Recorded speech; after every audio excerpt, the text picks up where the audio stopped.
पावन गंगा शंभो जटा में विराज रहे सुखदायनी मोक्ष प्रदायनी गंगा भागीरथी जननी जन पे सूची अमृत धार प्रवाहिनी गंगा कष्ट हरो दुख दूर करो सुखदायनी है वरदायनी गंगा कष्ट हरो दुख दूर करो सुखदायनी है वरदायनी गंगा नमामि गंगे तव पाद पंकजं सुरः सुरैर्वन्दितदिव्यरूपं भोक्तिश्च मुक्तिश्च ददाति नित्यं भावानुसारे न सदा नरानम्। ओम गंगे चेमनि चैव गोदावरी सरस्वती नर्मदा सिंधु कावेरी जलेस्मिन् सन्निधं कुरु। लोटा में छोड़ दीजिए, रख दीजिए, 3 बार आचमन कर लीजिए। ओम केशवाय नमः, ओम माधवाय नमः, ओम गोविंदाय नमः। हाथ धो लीजिए, नमः प्रक्षालनः। ओम ऋषिकेशाय नमः। ओम पवित्र से वैष्णव्यासाविष्णुवः प्रसा पुष्पणाक्षत्रेण पवित्रेण सूर्यस्य रश्मवे तस्य ते पवित्रपोते पवित्रपोतस्य यज्ञकामः पुरे तक्षकेयमः। लीजिए हाथ में जल छत्तु लीजिए, जल लीजिए। ओम अपवित्र पितरो वास्रवास्थान निगत विभाज स्मृत पुंडरीकाक्षः स्वाह्याभ्यन्तरः सुदे। ओम पुनन्तो मां देवजनः पुनन्तो मनसदयः पुनन्तो विश्वभूतानि हि जातविदगुणिमाम। ओम पुंडरीकाक्षः पुनातो ओम पुंडरीकाक्षः पुनातो ओम पुंडरीकाक्षः पुनातो। अपने शरीर पर छीट लीजिए, फिर हाथ में जल ले लीजिए। ओम तत्विते मंत्रस्य मेरु पृष्ठऋषिः सुतलं छन्दः कुर्मदेवतः आसन् पवित्रकरणे विनियोगः पृथ्व्या धृता लोका देवी त्वं विष्णाधृतः त्वं च धारे मां देवी पवित्रं कुरु चासनम्। आसन पर छोड़िए, आसन को प्रणाम कर लीजिए। लीजिए हाथ में जल लीजिए, अच्छा खोल लीजिए। हरि ओम स्वस्ति न इंद्र विद्यासर्वाः स्वस्ति न पूषा विश्ववेदाः स्वस्ति रक्तरिक्ष अरिष्टनेमि स्वस्ति नो बृहस्पतिर्ददातु त्रिकदस्वा मरुतः वृष्णिमातरः शुभं जवौडः विदधेषु जगमय अग्निरजीवा मनवः सुरक्षसे विषं यो देव अवसाहगमं निह भद्रं कर्णिभिः शृणुयाम देव भद्रमपक्षिमः वीरजजद्वा अस्थिरैरङ्ग अष्टोष्टवाक्यं सशस्तनोभिर्वसेमेयम् देवहितं यदायुः शतमिन्नो शरदो अन्ति देवाः यत्राणसक्राः दशं करुणा पुत्राः स्वजत्राः पितरो भवन्ति मानोः मध्याय रिरिकताय युरगन्तो अदतिरधोरदतिरमाता सपिता सपुत्रः विश्वदेवा अदति पञ्चजना अदतिरजात्मदति जडित्वं दीर्घाय त्वाय बलाय वर्चसे सुप्रजाय सहसा अथो द्यु शरद शतं मह। छोड़ दीजिए जमीन पर। ओम देव शांति अंतरिक्ष गुंग शांति पृथ्वी शांति वनस्पतय शांति सामा शांति ब्रह्म शांति सर्वगुंग शांति शांतिरेव शांति शांतिरोम यतो यद समिहसे ततो नो अभयं गुरु सरः गुरु प्रजाभ्यो भयं न पशु भयः।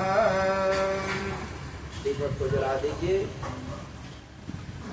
भो देव रूपस्थं कर्म साक्षी हविघ्नः कृतः यावत् कर्म समाप्तिः तावत् त्वं सुअस्थिरो भवः।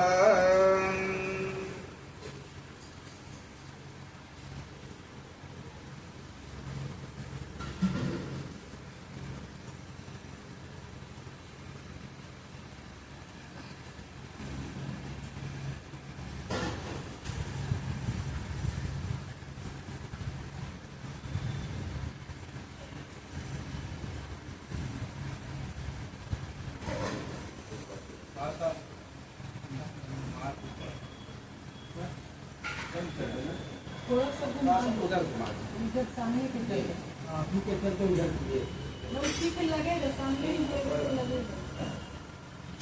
दिया ऐसे जलने ही नहीं देगा। ये करता उधर कर ये जलाई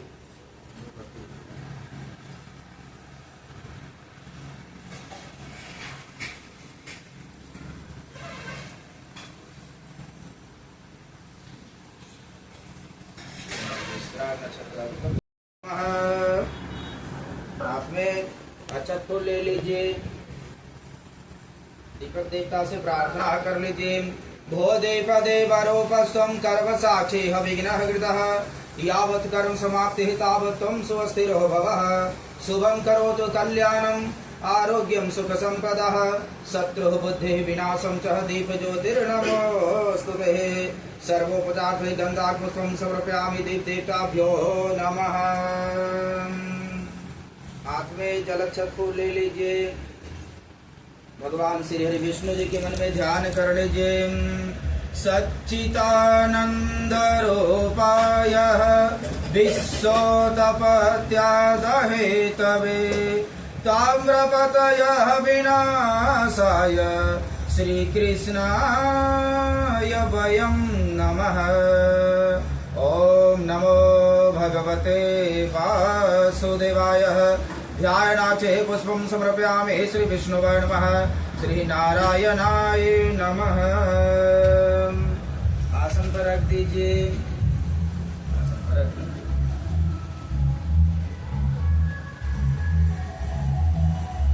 माल्यामया हेतानि पुष्पाणि पूजार्थं प्रतिगृह्यतामः। इदं पुष्पं समर्पयामि श्री विष्णुवे नमः। धूपं दर्शयामि दीपं दर्शयामि विष्णुवे नमः। एक कुंजल से हाथ धोली नमस्तः प्रक्षालनौ मृषिः केशाय नमः। नैवेद्य खलिभावति ओम नाभ्याः आसीदिन्तरिक्षकं शिशरणः ज समवर्तत पदभ्यां भूमिः सहस्रोतां तथा लोकान् कल्पयन्। नैवेद्यं निवेदयामि विष्णुवे नमः। एक कुंजल छोड़ दीजिए आसन पर। नैवेद्यं निवेदयामि तेहि आचमनीयं जलं समर्पयामि विष्णुवे नमः। एक दक्षिणा द्रव्य दे दक्षिणां द्रव्यं समर्पयामि श्री विष्णुवे नमः। दक्षिणां द्रव्यं समर्पयामि। हाथ जोड़ के भगवान श्री हरि विष्णु जी से प्रार्थना कर लीजिए। शांताकारं भुजगशयनं पद्मनाभं सुरेशं विश्वधारण गगन सदृशं मेघवर्णः शुभांगं लक्ष्मीकान्तं कमलनयनं योगवृद्ध्यानगम्यं वन्दे विष्णु भवभयहरं सर्वलोकैकनाथम्। इदं प्रार्थना पूर्वक नमस्कारं समर्पयामि श्री विष्णुवे नमः। श्री नारायणाय नमः। रख दीजिए, हाथ में जलक्षत फूल ले लीजिए। भगवान गरुड़ देवता के ध्यान कर लीजिए। श्री गरुड़ देवता इह गच्छः इह तिष्ठः मदीयानः पूजानः गृहानः ध्यानाक्षे गंधाक्षे पुष्पं समर्पयामि श्री गरुड़ाय नमः। ओम शंखाय नमः। चढ़ा दीजिए। ओम पुष्पाक्षं समर्पयामि गरुड़ाय नमः। ओम प्राणप्रसुतमाय नमः। धूप के भाव धूपं दर्शयामि दीपं दर्शयामि। एक कुंजल से हाथ शुद्ध कर लीजिए। मस्तः प्रक्षालनौ मृषिः केशाय नमः। एक दक्षिणा दक्षिणां द्रव्यं समर्पयामि। ओम शंखाय नमः। ओम गरुड़ाय नमः। हाथ जोड़ के प्रार्थना कर लीजिए। ओम सरस्वते नमस्तुभ्यं वरदे कामरूपिणिः विद्यारंभं करिष्यामि सिद्धिर्भवतु मे सदः।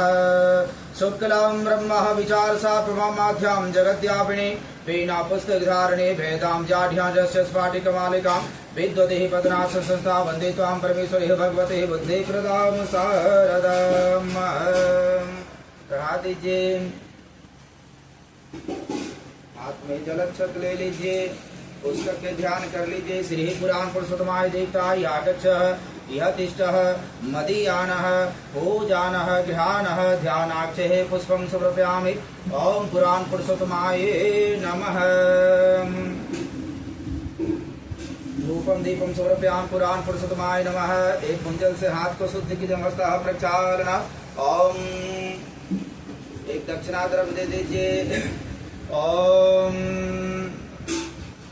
ओम नमो भगवते वासुदेवाय।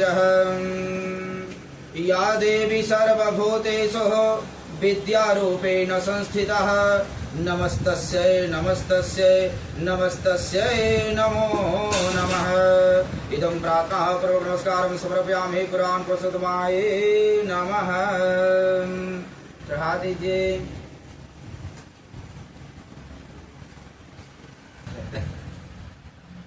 अतः सप्तमोऽध्यायः। सूत जी बोले कि हे सौनक, बढ़िया सुनिएगा। सूत जी बोले कि हे सौनक, हरि के वचन सुन पीपल पत्र की तरह कंपित हो प्राणियों का उपकारथ गरुड़ ने कहा कि हे केशव। गरुड़ जी बोले कि हे भगवान, मनुष्य प्रमाद या बुद्धि द्वारा तन प्राप्त कर नरक में न जाए, ऐसा कौन उपाय है, वह मुझको कहिए।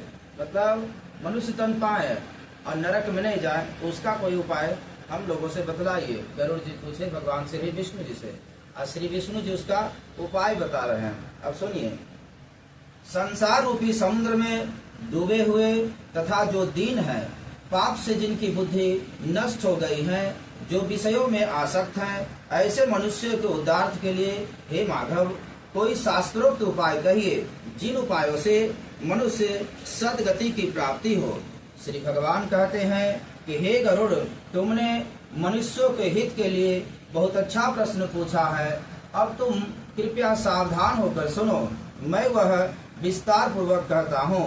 जिन पुत्र रहित और पापी पुरुषों की दुर्गति होती है, वह पूर्व में कही जा चुकी है। हे गरुड़, पुत्रवान पुरुष तथा धार्मिक पुरुष की दुर्गति कभी नहीं होती। अतः यदि अशुभ कर्म के योग्य बल से पुत्र का जन्म नहीं हुआ, तो भी पुत्रोक्ति हो, ऐसा कोई उपाय कहें। इसमें शास्त्र में बतलाता है कि अगर देखते होंगे कि मान लिया कोई 4 भाई है और 4 भाई में किन्हीं को पुत्र नहीं है और 2-3 भाई के पुत्र है, तो शास्त्र बताया कि वो भी पुत्रवान है। उनको ऐसा नहीं, लेकिन गांव घर में लोग कहता है उनको वंशजे नहीं। 4 भाई हैं तो 2 भाई के पुत्र हैं, 3 भाई के पुत्र हैं, हो सके 1 भाई के नहीं है, तो शास्त्र वाला को पुत्रवान है। शास्त्र अब वास्तविक बात है। अरे भतीजा हुआ तो बेटे न हुआ जी, बेटे के समान क्या है, बेटे न मानिएगा, गलत थोड़ी बता रहा। लेकिन गांव घर क्या है, उनको मजाक उड़ाते हैं, ऐसा नहीं सोचना चाहिए। पुत्र और पुत्री, अब तो सरकार भी दोनों को समानता दे चुका है, दोनों समान है, पुत्र भी पुत्री भी। पहले के लोग, इसमें आगे की कहानी में बतलाता है कि जिनको पुत्र नहीं है ना, जिनको पुत्र नहीं है तो कर्म कौन करे। जिनको मान लिया कोई के पुत्र नहीं है तो पिंडदान कौन करेंगे, पोता करेंगे। पोतो नहीं है तो कौन करेंगे, पत्नी के भी कहता है करने के लिए। लेकिन अगर पत्नी से हम अगर पिंडदान करा दें तो कहेंगे लोग जजमान लगता पंडित जी पागल हो गए। लेकिन शास्त्र में बतलाता है, आपको दिखा देंगे, आपको यहाँ पढ़ा देंगे, इसमें बताता है कि पत्नी भी कर सकते हैं। पूछिए कैसे। जब राजा दशरथ जी के पिंडदान माँ सीता किए थे, तो सीता कौन थे, औरत थे। सीता कौन थे, पुतोह थे, तो किए न। तो ऐसा थोड़ी दशरथ जी प्रसन्न हुए, दशरथ जी प्रसन्न हुए। अरे श्रद्धा और भक्ति से अगर कोई काम करता है तो भगवान भी प्रसन्न होते हैं, पितर भी प्रसन्न होते हैं। और श्रद्धा नहीं है, खाली दिखावा हो रहा है, तो उससे प्रसन्न होते हैं। श्रद्धा होना चाहिए। श्रद्धा से अगर 1 लोटा जल दे दिए तो भगवान प्रसन्न हो जाए। 56 भोग लगा दिए और मन में आपका श्रद्धा नहीं है, भक्ति नहीं है, तो भगवान नहीं प्रसन्न होते हैं। तो श्रद्धा और भक्ति से जो भी कार्य कीजिएगा वो प्रसन्न होते हैं। तो कहा गया है क्या कहा है, तो बतलाता है कि उनको पुत्रहीन नहीं माना जाएगा। पिता का पुण्य नामकरण से पुत्र उद्धार करे, इसलिए ब्रह्मा ने पुत्र ऐसा इनका नाम रखा। धर्मात्मा एक पुत्र भी संपूर्ण कुल का उद्धार कर देता है। इसका मतलब समझे नहीं समझे आप लोग, कृपया गप नहीं कीजिए। नहीं बोले यहाँ बैठ जाएगी तो हवा रुक जाएगा कुछ। हाँ तब तो बढ़िया वही तो बोल रहे थे। बैठिए। हाँ, वही बोल रहे थे। उपाय है तो बैठिए, सब तो बढ़िया सुझाव। समझे? कहा गया है कि धर्मात्मा एक पुत्र भी अगर तो संपूर्ण कुल का उद्धार कर देता है। पूछिए कैसे? कौरव 100 पुत्र थे, है ना, 100 भाई थे, लेकिन एक दुर्योधन के कारण 100 पुत्र मारे गए। दुर्योधन के कारण मारे गए।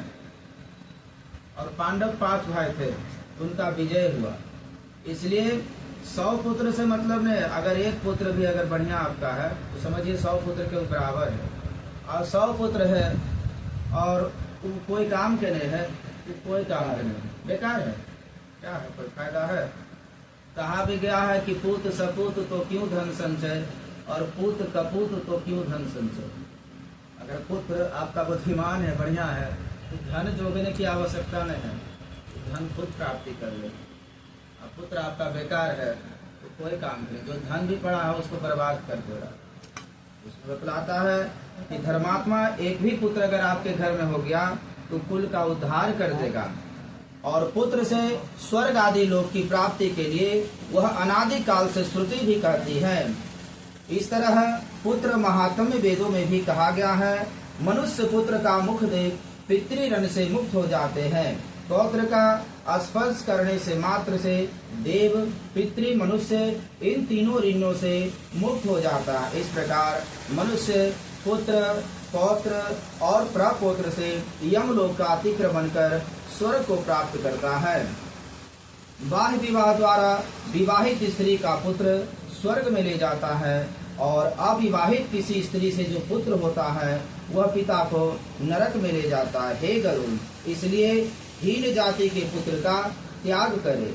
सवर्ण पुरुष से स्त्री जो पुत्र होता है वह औरस पुत्र है, जो कि श्राद्ध आदि करने से पितरों को स्वर्ग लोक से ला जाने वाला होता है। श्री भगवान जी कहते हैं कि हे गरुड़, श्राद्ध से पितर स्वर्ग लोक में जाते हैं, इसमें संदेह नहीं, परंतु अन्य द्वारा पिंड देने से भी एक प्रेत स्वर्ग को गया, यह कथा सुनिए। इस विषय में पुरातन इतिहास कहता हूँ, जिसमें अधर्व दैहिक दान का महात्म्य कहा गया है। हे गरुड़, प्राचीन काल में त्रेता युग में अति सुंदर महोदय नामक पूर्व में बब्रू वाहन नाम का एक बलवान और धर्मनिष्ठ राजा था। वह दान, जग, व्रत सब कुछ करता था, सब कुछ करता था। बढ़िया सुनिएगा, बहुत ज्ञान की कहानी है। संपन्न कर क्षत्रिय धर्मयुक्त से राजा था। वह दंडनीय पुरुषों को दंड देता था और औरस पुत्र की भांति प्रजा की रक्षा धर्म पूर्वक करता था। किसी दिन उस महान पराक्रमी राजा ने सेना सहित शिकार खेलने की इच्छा पर नाना प्रकार के वृक्षों से संबंधित गहन भवन में प्रयास, नाना प्रकार के मृगों के समूह, नाना प्रकार के पक्षी जहाँ शब्द रहे थे, ऐसे वन में राजा ने दूर से एक मृग को देखा। एक राजा था, है ना, एक, बढ़िया सुनिएगा, एक राजा था। वह वन में शिकार करने के लिए गया तो उसको एक मृग दिखाई दिया, एक हिरन दिखाई दिया। हिरन दिखाई दिया, राजा जो था बाण उस पर मारा, बाण उसको लग गया, हिरन को बाण लग गया। हिरन भागने लगा, हिरन भागने लगा। तो जहां जहां उसका रक्त गिरा उसका पीछे करते राजा चला जा रहा। अचानक देखा कि एक बटवृक्ष आया, वहां पर खून जो गिर रहा था हिरन का वो गायब है, और हिरन भी गायब है। राजा जो था वह ढूंढने लगा कि कहाँ गया, कहीं दिखाई नहीं दे रहा। हम तो बाण मारे, खून भी जहाँ था वहां तक गए, रक्त गए, लेकिन अब कहाँ गया। तो राजा जो था वह देखता है क्या कि उस वृक्ष से एक प्रेत निकला, उस वृक्ष से एक प्रेत निकला। अब राजा थर थर कांपने लगा, कोई भी कांपने लगा। जैसे हम लोग प्रतिदिन देखते हैं, जो देखने योग्य उनको देखते हैं, मनुष्य को, पशु पक्षी को, और एकाएक प्रेत आ जाएगा, कोई भी घबरा जाएगा। अब राजा जो था वो घबराने लगा। प्रेत बोला, राजन कृपया करके आप डरे मत, हम जो है, हमारा जो है कोई सपिंडीकरण नहीं किया, कोई पिंडदान नहीं किया, इसलिए हम प्रेत योनि में इधर उधर भटक रहे हैं। हम आपको सोना चांदी हीरा सब कुछ देते हैं, कृपया आप हमारा पिंडदान कर दें। अब राजा डरे डरे हुए बोल रहा है, ठीक है कि हम तो खुद राजा हैं, हम आपका सोना चांदी पैसा लेकर क्या करेंगे, हम आपका पिंडदान कर देंगे। राजा गया और उस प्रेत योनि को पिंडदान किया। पिंडदान करने से उसका प्रेत योनि नष्ट हो गया और स्वर्ग को चला गया, जो कि राजा और प्रेत का कोई संबंध नहीं था, कोई संबंध नहीं था। इसमें बतलाता है, अभी जो बतलाए ना आप लोग कि कहता है कि शास्त्र में कि जिनको पुत्र नहीं है पौत्र अग्नि दाह करेंगे, पिंडदान करेंगे। पौत्र पौत्र मतलब पोता, पोता नहीं है तो कोई सगे संबंधी करेंगे, वो भी नहीं तो पत्नी करेंगे, और वो भी नहीं करेंगे तो पंडित जी को करना है, ब्राह्मण को भी करना है, पंडित जी खुद करेंगे, है ना। कहने का मतलब यह हुआ कि राजा और प्रेत का कोई संबंध नहीं था, लेकिन जब उसका पिंडदान हुआ तो प्रेत योनि से मुक्त हुआ और स्वर्ग की प्राप्ति चला गया। तो जब वो संबंध नहीं था तो उनका प्रेत मुक्ति हो गया, और यहाँ तो संबंधी कर रहे हैं, पुत्र है इनका तो अधिकार है, तो प्रेत योनि से मुक्ति निश्चित मिलते हैं। कहने का मतलब यह हुआ। और आगे विशेष सुनिए, बढ़िया सुनिए। राजा ने उस समय जी बतला देंगे, आपको प्रूफ कर देंगे, ऐसा नहीं है कि हम लोग है ना बतला देंगे। कुछ जजमान ऐसा, जैसे पुराने जमाने में क्या था कि कोई मान लिया माता पिता कोई मर गए तो यही आग देगा, यही आग देगा। अभी भी है वही सिलसिला, ऐसा नहीं है। सबका अधिकार उतने माना गया, सबका अधिकार शास्त्र उतने दिया है। अब तो देखिए लड़के भी सुन रहे हैं, कितना लोग है ना कांधा लगाते हैं, वो भी एक पुण्य का काम है, कंधा देना भी पुण्य का काम है। मृतक प्राणी को कंधा मतलब समझ रहे हैं ना, कंधा देना भी पुण्य का काम माना गया।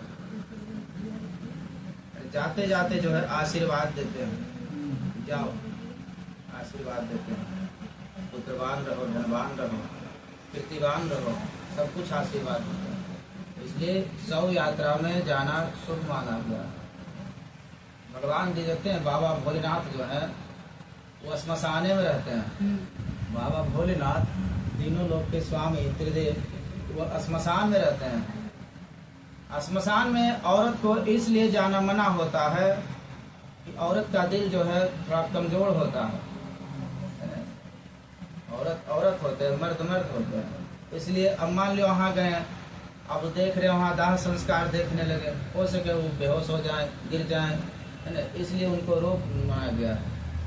और मर्द थोड़ा सा है ना, इसलिए मर्द को जाना वहाँ श्मशान घाट में अलाउ।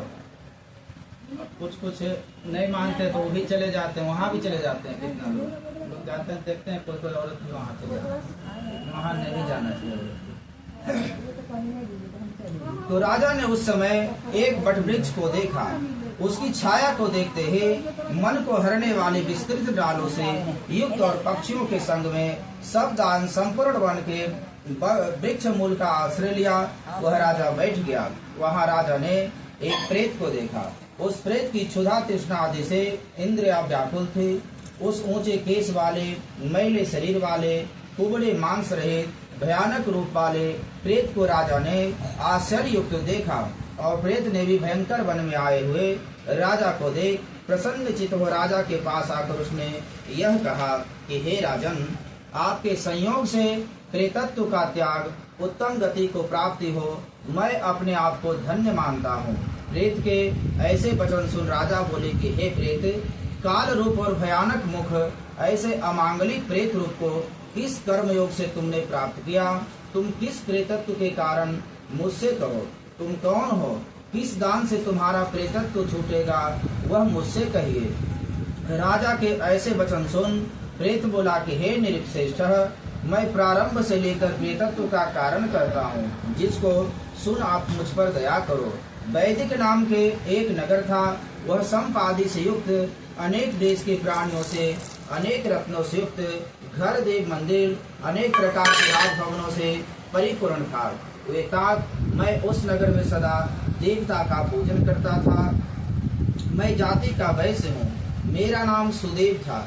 मैंने हव्य से देवताओं को, कव्य से पितरों को तृप्त किया और अनेक प्रकार के दान से विप्रों को तथा अनेक प्रकार से दीन अंध कृपनाथियों को अन्न दान देकर तृप्त किया। इतना पुण्य करने पर भी मेरे सब सुकृत दैव योग से विफल हो गया। अब तुमको सुकृत के नाश होने का कारण बतलाता हूँ। मेरे पुत्रादि संतति हितैषी मित्र इत्यादि नहीं है जो मेरी औधर्म देही क्रिया करे। मतलब प्रेत जो है राजा से बोल रहा है कि ना तो मेरा कोई पुत्र है, ना कोई सगे संबंधी है, इसलिए राजन आप मेरा पिंडदान करें। वही कहानी सुनिए बढ़िया से। हे महाराज, जिसने 16 मासिक श्राद्ध नहीं किए उसका प्रेतत्व बना हुआ है। 16 मासिक मतलब समझ रहे हैं, देखते होंगे पंडित जी को, जिस दिन द्वादशा होता है उस दिन पिंडदान होता है, उसको खोड़स श्राद्ध कहा गया। खोड़स मतलब 16, संस्कृत में खोड़स हुआ 16 श्राद्ध है ना। अगर वो नहीं हुआ समझिए प्रेतत्व लगा रहता है, इसलिए वही श्राद्ध किया जाता है। 7 श्राद्ध हो गए तब भी हे राजन तुम मेरी औधर्म देही क्रिया का उद्धार करो, क्योंकि सब वर्णों का राजा बांधव है, ऐसा कहा गया है। तुम क्रिया कर मेरा कल्याण करो। मैं एक मणि रत्न देता हूँ जिससे मेरी सदगति हो, प्रेतत्व चला जाए। यदि तुम क्रिया करने की इच्छा करते हो तो क्षुधा तृष्णादि दुखों से महान कठिन दुसर प्रेतत्व से छुड़ा दो। वन में मीठे फल और सुंदर ठंडा जल है, किंतु मैं क्षुधातुर होने पर फल नहीं खा सकता और तृष्णातुर होने पर पानी भी नहीं पी सकता। इस प्रकार प्रेतपना दुख का कारण है। तुम तो प्रेतपन छूटने का कोई उपाय कहता हो। हे राजन, मेरे लिए तुम नारायण बलि में तुरंतों का औधर्म देही क्रिया करो, इससे मेरा प्रेतत्व नाश हो जाएगा। इसमें कुछ भी संशय नहीं। मैंने सुन रखा है वेद मंत्रों का उच्चारण, दान देना, जीवों पर दया करना, शस्त्रा श्रवण, विष्णु की पूजा एवं सत्पुरुषों की संगति करना इत्यादि उपाय प्रेत योनि का नाश करने वाले हैं। इसलिए मैं आपसे प्रेतत्व का नाश करने वाले विष्णु जी की पूजा कहूँगा। हे राजन, 32 मासा स्वर्ण को लेकर उसकी एक विष्णु की प्रतिमा बनावे। उस प्रतिमा को एक पीताम्बर ओढ़ा सभी आभूषणादि पहनाकर सब तीर्थों के जल से स्नान कराकर सिंहासन पर स्थापित उसका पूजा करे। उस प्रतिमा के पूर्व दिशा में श्रीधर, दक्षिण में मधुसूदन, पश्चिम में वामन, उत्तर में गदाधर, मध्य में ब्रह्मा शिव को स्थापित विधि पूर्वक गंध पुष्पादि द्वारा पृथक पृथक पूजा करे। तदंतर प्रदक्षिणा कर अग्नि में धृत से होम कर दही दूध से विश्वदेव आदि देवताओं का तर्पण करे। यजमान स्नान कर विनय रहित का नारायण के रूप में औधर देही क्रिया करे। ऐसा कहकर राजा ने कहा कि हे प्रेत, घट का किस विधान है? निर्माण करना चाहिए तो किस प्रकार विधान द्वारा उसको देना चाहिए? ऐसी प्रेत मुक्ति के कारण की बात से विस्तार में मुझको कहिए। प्रेत बोला कि हे महाराज, आपने अच्छा प्रश्न किया है। जिस प्रकार दान देने से प्रेतत्व तो नहीं होता वह मैं कहता हूँ, सावधान होकर सुने। प्रेत घटदान सब अशुभों का नाश और दुर्गतियों का नाश करने वाला है। वह सब लोक से दुर्लभ है। सुंदर स्वर्णमय एक घट को बनाकर उसमें ऊपर ब्रह्मा, विष्णु, महेश्वर, लोकपाल आदि नाम लिखकर दूध या घृत से भरसे हे राजन, भक्ति से नमस्कार कर ब्राह्मण को दान करे। और कोई दान करने की आवश्यकता नहीं है, क्योंकि वह सब में उत्तम दान है। उस घट के मध्य में ब्रह्मा, विष्णु और शंकर का स्थापित कर उसके पूर्व, दक्षिण, पश्चिम, उत्तर इन 4 दिशाओं में लोकपालों के स्थापित करे। हे राजन, गंधाक्ष आदि से पूजकर इस दान को श्रद्धा से करने से प्रेतत्व तो नष्ट हो जाता। यह बात राजा प्रेत से कही। श्री भगवान बोले कि हे गरुड़, मतलब देखिए पंचरत्न देखते होंगे, कोई प्राणी मर गए तो पंचरत्न थोड़ा सा स्वर्ण डाला जाता है जी, डाला जाता है। देखे होंगे, नहीं तो सुने होंगे, नहीं देखे होंगे सुने होंगे जरूर। थोड़ा सा सोना भी डालना चाहिए, है ना? थोड़ा सा सोना देखते होंगे मुंह में डाल दिया। थोड़ा सा स्वर्ण दान भी करना चाहिए अगर सामर्थ्य है तो। सामर्थ्य नहीं तो कोई दिक्कत नहीं। अब सक्षम में थोड़ा सा भी देना चाहिए स्वर्ण दान, उसके बारे में भी वर्णन है। श्री भगवान बोले कि हे गरुड़, प्रेत और बभ्रू वाहन राजा अब आपस में बातें कर रहे थे। उसी समय राजा का हाथी, घोड़ा, रथ और उनकी सेना वहां आ गई। इससे वह प्रेत राजा को नमस्कार कर, प्रार्थना कर, महामणि राजा को अर्पण कर वहां से चला गया। राजा भी उस वन में निकलकर अपने देश में जाकर प्रेत के कहे हुए वचनों को अनुसार उनका विधि पूर्वक श्राद्ध किया और उस अधर्म देह की विधि के पुण्य से वह प्रेतत्व से मुक्त को स्वर्गलोक को चला गया। इस प्रकार जब आप सुन लीजिए, इस प्रकार जब अन्य के किए हुए श्राद्ध आदि से प्रेत सदगति की प्राप्ति हुआ, तो पुत्र के श्राद्ध आदि करने से पिता की सदगति हो जाए तो इसमें क्या आश्चर्य है। जब राजा जो था उनका कोई संबंध नहीं था, तब पर भी उनका प्रेतत्व मुक्ति के लिए पिंड दान किए, उनका प्रेतत्व मुक्ति छूट गया, खत्म हो गया। तो जब पुत्र यह काम कर रहे हैं तो माता पिता तो अपने खुश होंगे, प्रसन्न होंगे। और माता पिता क्या, माता पिता हम लोग को जैसे कोई भी माता पिता ऐसी थोड़ी बड़ा हो गए। बच्चा थे, उनको हम लोग को पाले पोसे, तब ने आज हम अपने पैर पर खड़ा कोई भी ऐसी थोड़ी है कि जन्मते हम कमाने लगे, ऐसा थोड़ी है। कोई भी माता चाहे बेचारा कैसे भी, कोई गरीब हो अमीर हो जैसे हो, तो कहता है कि निश्चित करें हम लोग ऋणी हैं, हम लोग क्या है, हम लोग कर्जदार हैं, माता पिता का कर्जदार हैं कि जो वो करके गए उतना हम नहीं करेंगे, उतना हम नहीं कर सकते हैं। जब छोटा बच्चा बालक रहता है, देखते हैं माता जो है रोता समझ जाता, वो लगता है भूख लग गया, बउआ को लगता है भूख लगल है, लगता है पानी पिएगा, प्यास लगल है। माता पिता आप लोग को मानते हैं, सब विशेष क्या बोले है ना, कितना कितना मतलब समझदारी होता है, बिना बोलने माता पिता समझ जाते हैं। तो हम लोग क्या, हम लोग ऋणी हैं, हम लोग कर्जदार हैं माता पिता के, कि जो इस संसार में हम लोग को लाए, पाल पोस के बड़ा किए, तब हम लोग आज इस प्रकार लोग को देख रहे हैं, अपना कर्म क्रिया कर रहे हैं। तो किनका देन है, माता पिता का देन है और किन्हीं का देन नहीं है। उनका हम लोग ऋणी हैं, कर्जदार रहेंगे, सब दिन रहेंगे। और इस दुनिया में नहीं भी है, तब पर भी हम लोग उनका नाम लेंगे। अब अभी वंशज पूछा जाएगा तो क्या कहेंगे, हम अपने पिताजी के नाम ले लेंगे, माता जी के नाम लेंगे, उनका माता पिता हमारे हैं। तो जो इस पवित्र इतिहास को सुनता है, ऐसे लोग पापाचारी होते हुए त्रेतत्व को प्राप्त नहीं होते, अर्थात त्रेतत्व से मुक्त हो जाते हैं। इति सप्तमोऽध्यायः समाप्तः। बोलिए प्रेम से श्री हरि विष्णु भगवान की जय, गरुड़देव महाराज की जय।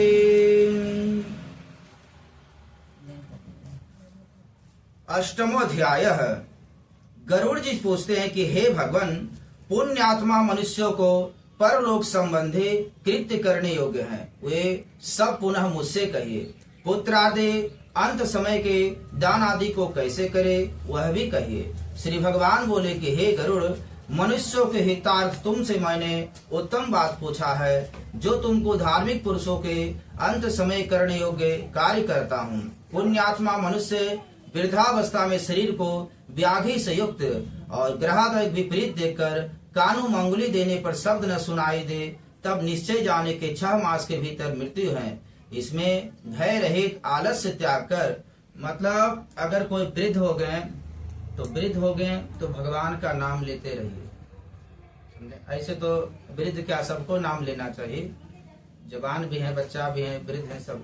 लेकिन कहता है कि अगर मान ले चलिए बचपना में नाम ले लिए, जवानी में, लेकिन वृद्धा में कम से कम नाम लीजिए। पूछिए क्यों? अरे पता नहीं इस शरीर से कब आत्मा निकल जाए, ये कोई नहीं जानता है, कोई नहीं जानता। देखते होंगे कि जब रावण का मृत्यु हुआ तो भगवान से बोला था, सुन लीजिए, बढ़िया से सुन लीजिए, कोई दिक्कत नहीं लग रहा नहीं बोलो, है ना? नहीं, मैं ऐसा नहीं सोचिएगा कि ज्यादा समय ले रहे हैं ना, समझे ना? जब रावण का, सुन लीजिए, राम और रावण की लड़ाई आप लोग देखे होंगे टीवी में, सीरियल में, सुने होंगे कथा में, पुराण में। तो रावण जो था सबसे बहुत बड़ा विद्वान व्यक्ति था।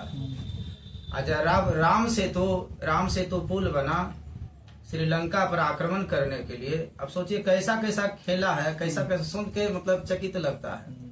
तो वहां पर कोई वैसा पंडित जी नहीं थे, जैसे कुछ बनता तो होता अनेक पंडित जैसे पूजा कराया जाए उद्घाटन के लिए, चलिए बिना पूजा का भगवान कैसे खुश होंगे, प्रसन्न। तो राम जी जब राम सेतु का निर्माण किए तो देखें कि यहाँ तो कोई वैसा बुद्धिमान पंडित जी नहीं है। तो कौन है जी? तो रावण है। कौन है? तो रावण है। और रावण कौन है? तो राम जी का शत्रु है, सबसे बड़ा दुश्मन है। अब उनको बुलाया जाए। और रावण भी देखिए, रावण भी वहां से आए। कहाँ आए? राम जी के पुरोहित बन के आए, पूजा भी किए। ये नहीं सोचे कि मेरा शत्रु बुला रहा है, क्योंकि वहां शत्रु नहीं, वहां पुरोहित बन के आए। जब पूजा कराए हैं न, तो राम जी बोले दक्षिणा मांगिए। रावण तो जान ही रहे थे, रावण तो सब जाने, अरे विद्वान व्यक्ति जानेंगे नहीं, पढ़े लिखे व्यक्ति क्या, पढ़े लिखे व्यक्ति सब जानता है। पढ़े जो ज्ञानी व्यक्ति है नहीं जानता है, भले आपसे नहीं बोला लेकिन आपका चेहरा देख के बता देगा। डॉक्टर लोग क्या है, डॉक्टर लोग 10 को जांच नहीं, अगर कोई ऐसा भी डॉक्टर खाली चेहरा देखा तो पकड़ लेगा इनको लगता है कोई तकलीफ है। तो रावण जो था न, जानिए रहा था सब हमको राम के हाथों मरना है, अपने सब परिवार को राम के हाथों मारेंगे तब स्वर्ग लोग जाएगा। तो राम जी बोले कि दक्षिणा। तो रावण मुस्कुराए। रावण बोले कि प्रभु दक्षिणा में यही है कि जब मेरा मृत्यु हो तो मेरा मुंह से राम शब्द निकले, यही मेरा दक्षिणा रहा। समझे? पापी पुरुषों को यमलोक में ले जाना, जिसकी जिह्वा भगवान के गुण नाम का उच्चारण कर ईश्वर के चरणामृत का सेवन न करे और जिनका सिर ईश्वर को देखकर नमस्कार कर हाथ ईश्वर की सेवा करे, ऐसे पापी पुरुषों को यमलोक में ले जाना। इस प्रकार आज्ञा यमराज ने अपने दूतों को दी। हे गरुड़, विष्णु का कीर्तन है, जगत में मंगल करने वाला है और उसे अनेक प्रकार के पापों का प्रायश्चित स्वरूप तुम जानो। पाप को दूर करने में इससे अन्य कोई उपाय नहीं है। पाप को हटाने के लिए अनेक तरह के प्रायश्चित करे, किंतु कोई भी प्रायश्चित हरि से विमुख पुरुषों को ऐसे ही पवित्र नहीं कर सकते जैसे मदिरा के घट को नदियाँ पवित्र नहीं कर सकती। मतलब पापी पुरुष के भी उद्धार कौन करेंगे? तो श्री हरि विष्णु जी ही करेंगे। और पुण्य आत्मा को तो भगवान प्रसन्न रहते हैं, इसलिए कहता है कि उनका नाम लेते रहिए। कृष्ण नामोच्चारण से पाप रहित मुक्त पुरुषों को प्रत्यक्ष नहीं देखते, यहाँ तक कि यमराज तथा जिनके दो स्वप्न आदि में भी नहीं दिखते, तब प्रत्यक्ष कैसे दिखे? तिलक। अब तिलक के बारे में समझो। तिलक मतलब समझ रहे हैं? तो टीका लगाते हैं। एक तिलक हुआ लड़का का जो शादी में तिलक होता है उसको भी तिलक कहा गया। एक तिलक जो चंदन लगाते हैं, चंदन भी हम लोग को लगा के चलना चाहिए, इन्हें खाली पंडित जी लगावे, सबको लगाना चाहिए। हमारे सनातन में पहचान है, यहाँ ज्ञान का केंद्र होता है, यहाँ दिमाग में लगाते हैं ज्ञान का केंद्र। अभी इनको नहीं लगाना है, इसलिए उनको नहीं लगा रहा है, इनको अभी नहीं चंदन लगाना है। चंदन कब लगेगा? एकादशा को लगेगा। मुंडन जब हो जाता है 10 कर्म में, तो उसके बाद ही शुद्ध होंगे, वो भी पूरा शुद्ध नहीं होंगे। 10 कर्म में